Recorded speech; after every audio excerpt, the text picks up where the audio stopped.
Hi everybody, I'm Kelly from Earthly Delights, and Melissa and I are getting ready to head over to the storage unit, and we're going to take you with us. We have all of these things, items that we recently listed that we're going to take over, and we have 14 items that sold over the weekend that we're going to get packed and shipped, and we're going to take you through the whole journey with us. And it's our 1 year YouTube anniversary. Happy YouTubeversary, babe. Happy YouTubeversary to everybody out there. Thanks for watching. Yeah, thanks so much for watching.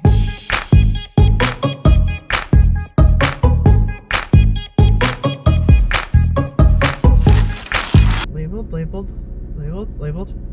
Oh yeah, we're looking good. Everything's labeled?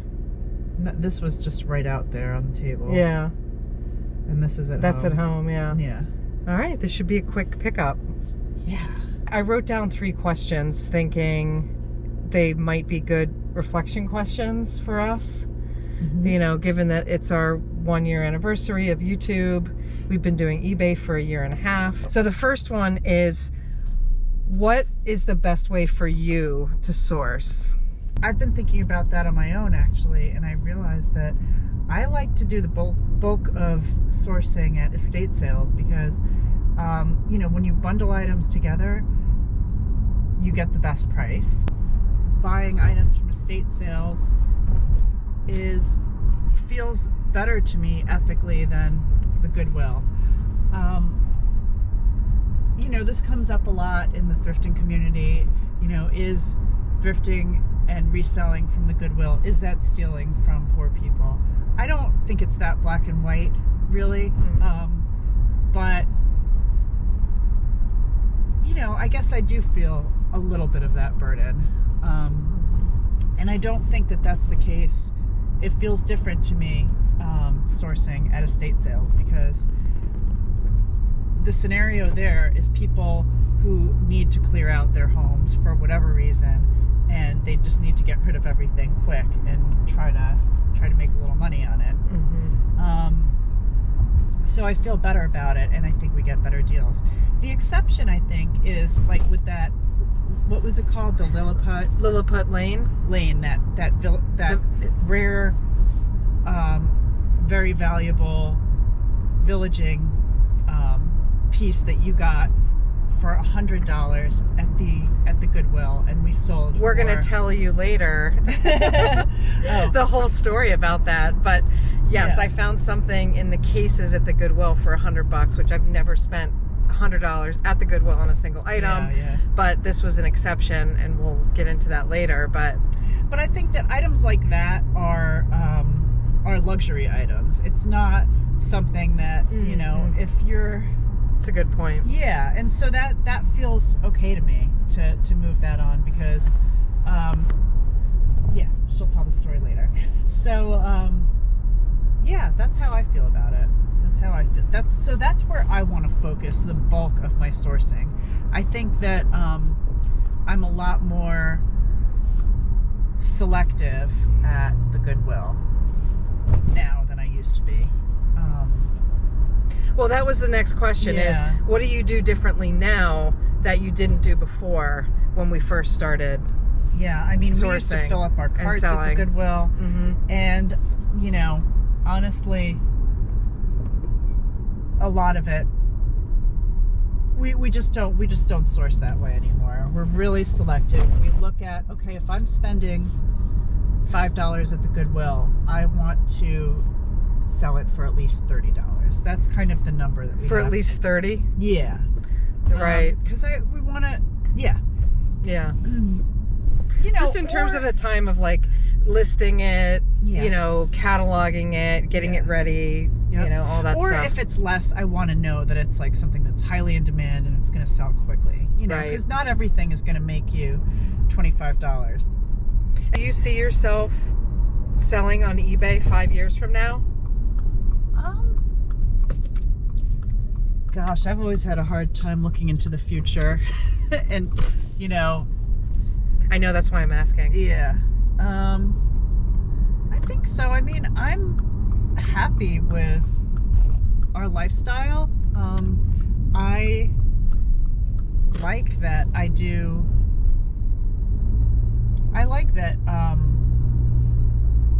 do thrifting, and I'm also a licensed massage therapist. So I like that I'm able to do kind of mix and match, and my week is pretty eclectic. I'm not someone who can sit at a desk for 8 hours a day, 5 days a week. Like I have ADD, and it doesn't work for me. It just does not work. But I like the variety. I like that it gets me out, and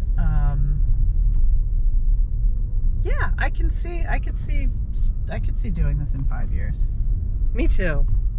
Cool. Well, yeah, I could definitely see us still doing this and evolving. There's just so much to learn and and grow. Like we just arrived at our storage unit, which we didn't have, 3 months ago. Yep. And it was just in our house. So now it's here. All right, let's go in and see it. Usually the lights come on. There we go.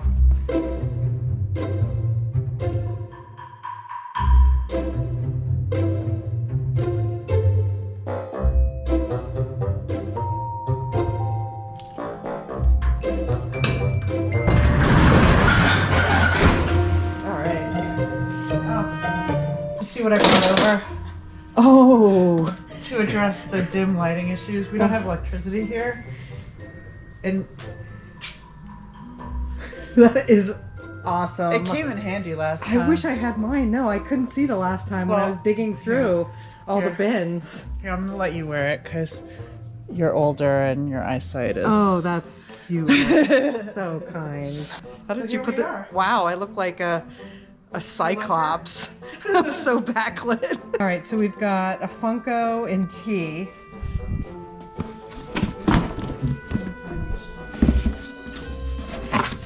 That we sold for $8. We got this. Thanks, Mommy. She bought these and they didn't work out, and so we sold them. Do you want to pull the sweater out of vase since you're over there? Thanks. There we go. Which one is it? Oh, you got the shoes. Oh, okay, that vintage Stefano. Yes. This here. Oh, all right. Oh yeah, that's bad. I don't like how that's combined. This is fab. Yeah. I've got another dog toy. These dog toys. Dog toys? Flying off the shelves. Yeah, that's awesome. How many more do we have? Gosh. Well, we're down to one box. We've had 2. Really? You pulled the dog toy. Here, I'll We've grab got the Jack Skellington. Did you get that? We've got Carol's on the doorstep. Oh, and then we've got this Bigfoot, Funko, and the Danish Dot. What? I'm sorry, no. No, go ahead. Oh no, did that Funko Pop, that last one, the rainbow Bigfoot, did that go for full price? It did, yeah. What's this? Is this something? Yeah, that's the Danish Dot. Oh, okay. Lilliput Lane is at home. Yep. The Bill Blass. Right here. Sometime. Yeah, W. Right here. It's the North Face. Not that one. It's not that one, right? Wait, is it? No. That's what's in W. Uh-oh, I thought everything was going so well. So do you want to start at this end and I'll start at this end? Sure. Melissa for the win. She found it. This North Face. Sold. That just sold? Went on auction. They haven't paid yet, but hopefully they will. Okay, so we'll take it with us.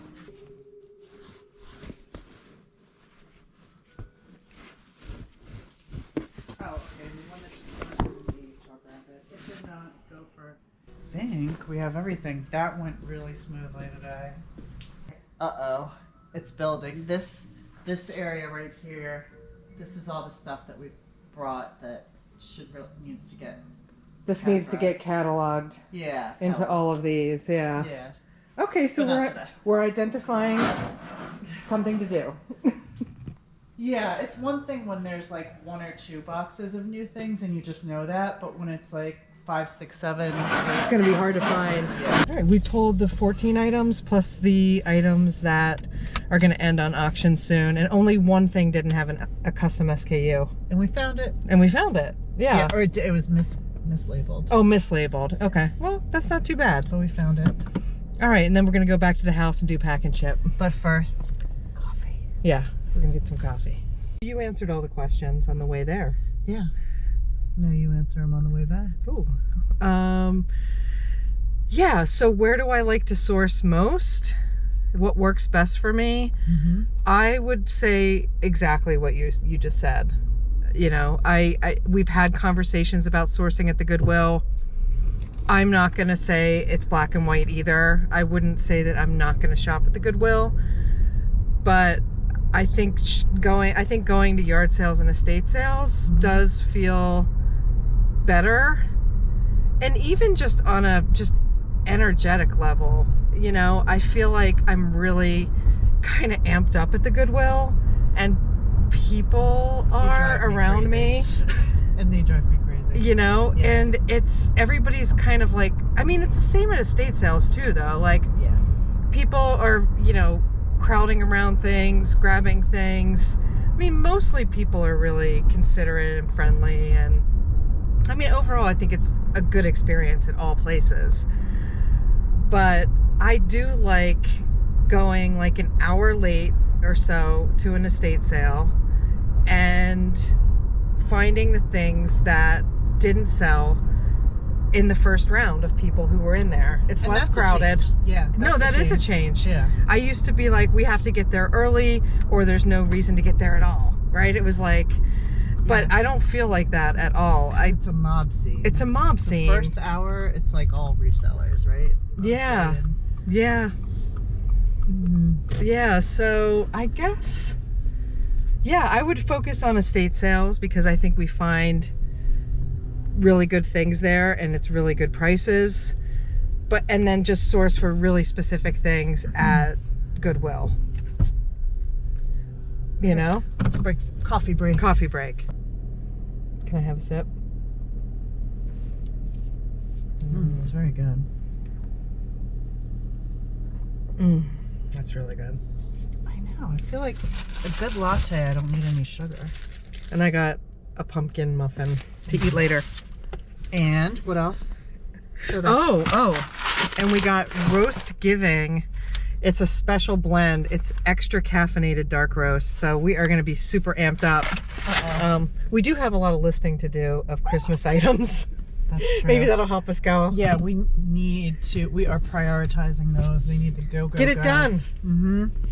Yeah, we'll get it done. We'll just plug away.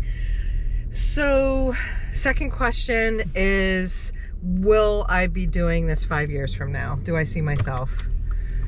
Yes, I do. I think that I'll continue to do eBay, and who knows in what volume or capacity we'll be doing it in. Because I feel like in the last year and a half, the business has evolved. So I'm like really curious what's going to happen. So I want to stay along for the ride. That's my muffin. That's my coffee. She can have. I'm just kidding. Quality control. And then, how is it? Looks good. It's very pumpkin-y. Yeah, it looks authentico. Yeah. Okay, and then the next question is, what do I do differently now that I didn't do in the beginning? Right? Was that the other question? I think that I buy less at the Goodwill. So I will fill my cart at the Goodwill and then look everything up and look everything over. I think I catch more if there is, something that's damaged. So, I think we're buying less damaged things. And then also, just being more careful. Yeah.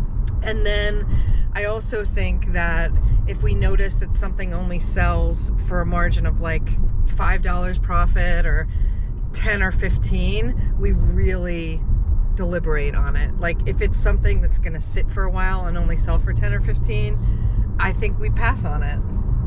which is good because it keeps our inventory lower. I mean, it happens. We don't have a crystal ball to know Yeah. what's gonna sell and what's not. And just because we like it or we think it's cool doesn't mean anyone else will. That's right. And just because we like it doesn't mean that we would actually buy it under normal circumstances. You know, so we don't need to sell everything. Yeah, and that's something we're reminding ourselves of too. Yeah. But I think also taking some risks, like the Lilliput Lane building, which will That paid off. that really paid off, and we'll tell you about that when we get back. But yeah, so I think what I do differently is sourcing smarter, buying less, and trying to, you know, hone in on those items that are going to make more money. Mm-hmm. And then also, I think for the future, like in terms of where I'd like to be in 5 years with the business, I've been thinking a lot about this lately. And do I want to be somebody who sells anything? Which is fine, which is kind of what we do now.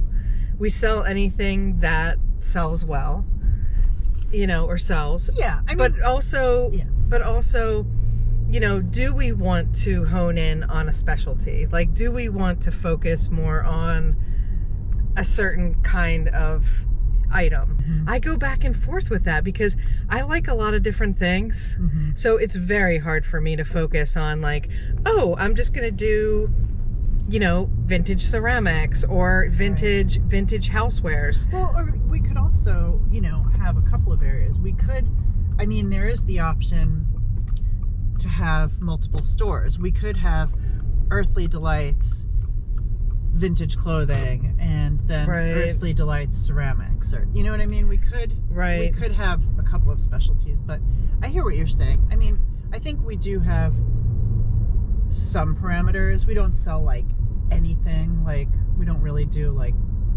tools or, you know. Right.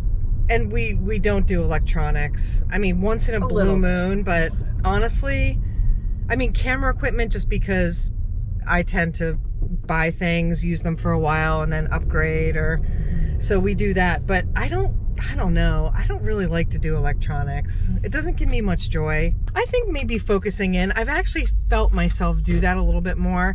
I'm at the Goodwill, I see something, and I'm like, you know what? It's probably worth some money, but I don't need to sell it. Right. Yeah, that's a good point. Yeah. So, all right, we're home. I think I answered those questions, right? Yeah. All right, let's go inside. Now for the Lilliput Lane story. I went to the Goodwill the other day and they had just put out a ton of clothes. So I did find some really good clothing items to resell. And I knew that I probably had about $100 in my cart already that I was spending, but I decided to look in the case. And I'm pretty inconsistent about looking at the cases. Like sometimes I look, sometimes I don't. But I looked at the case. I saw this. The Hollywood Tower Hotel limited edition. It's 40 out of 400. And in, I think, 2002, it cost $325. Let's just open it up here.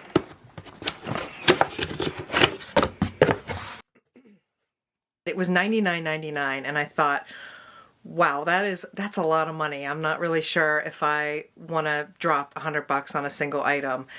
And there weren't a lot of comps. I could only find a few from like 2015, 2018, where it sold for $325. And I was like, not really sure if I wanted to take the chance. And so what made me want to look at it is that it has its original box, and I opened it up and there were no chips. I looked over it like 10 times. I must have spent like 20 minutes deliberating whether to buy this thing. I also saw that it has the certificate of authenticity, which was definitely a big tipping point in terms of making the decision to go ahead and buy it. Here's the deed. I look it over and I see that it has all the original paperwork. It's got the original box.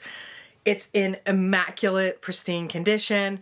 And I say, all right, let's take that chance. I come home, I list it, and it didn't get a lot of views. It had like 3 views. And then I went to bed, woke up in the morning, and I saw a buyer paid $700. And it's an international sale going to England. So they paid a lot of money on shipping for this. I listed it at $550 and it sold overnight. And now it's going back to England.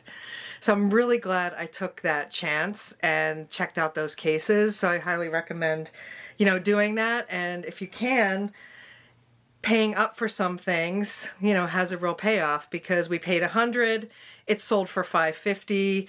So we're going to make $450 minus eBay fees, so about $400. And then of course we've got to pay taxes as well. All right, so now we're going to dive into pack and ship. So we're going to put it inside a box.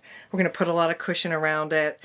I know it can get nerve-wracking to ship a really fragile item, especially something that someone paid so much for.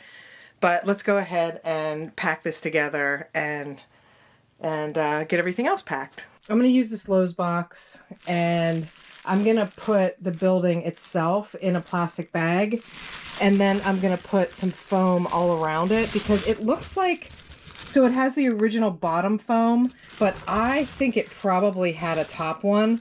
So I'm going to put the plastic over the building and then put foam around it.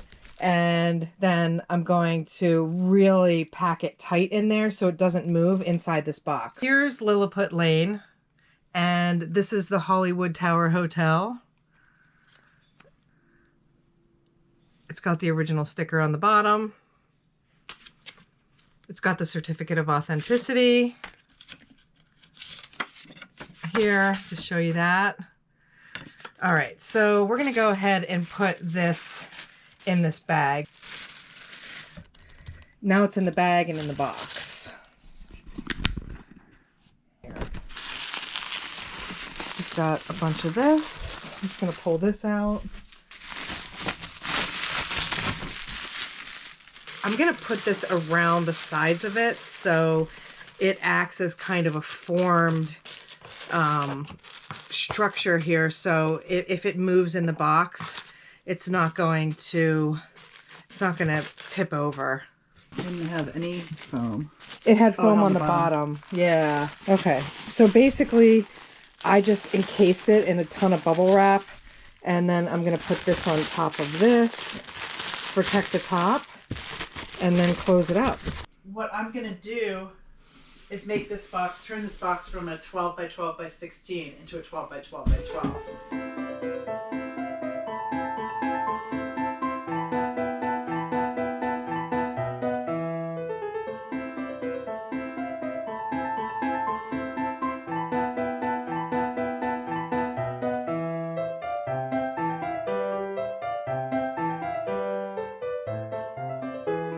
Voila, custom box.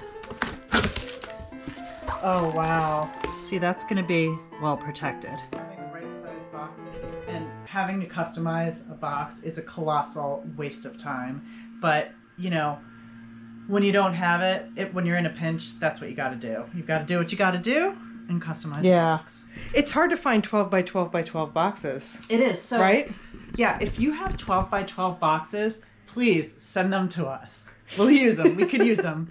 Or send us the link at the very least, because I don't know. I've never found them online. We bought something and saved this, and this stuff is freaking awesome. Amazing. Right? Yeah, look at that. Look.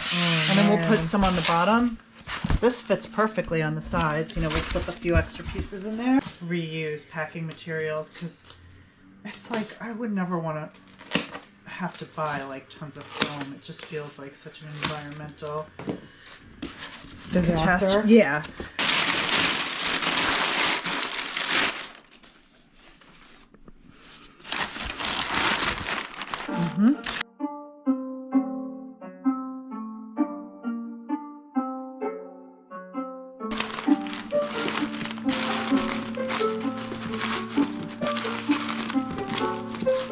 We are overstuffing it intentionally so that it's very super safe.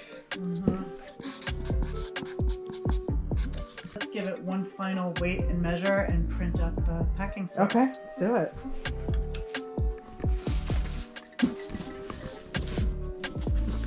If it gets destroyed, it's not because of any shortcomings. Oh, it's just over 6 pounds. 6 pounds what? Wait, What's it say? 6 pounds 2 ounces. Oh, I think that's okay. Well, I hope that USPS feels that way. We'll put in 7 pounds and see what happens. Yeah. Gee, if I put 7, might not make a difference. Oh, let's just do it. Do that and not have to worry about it. Oh, okay, it jumped up 20 cents, 30 cents. Less No than big $1, deal. yeah. All right, cool. Whew. All right. I'm glad it's packed. It was a little stressful. Colossal waste of time building your own box. But you gotta do what you gotta do.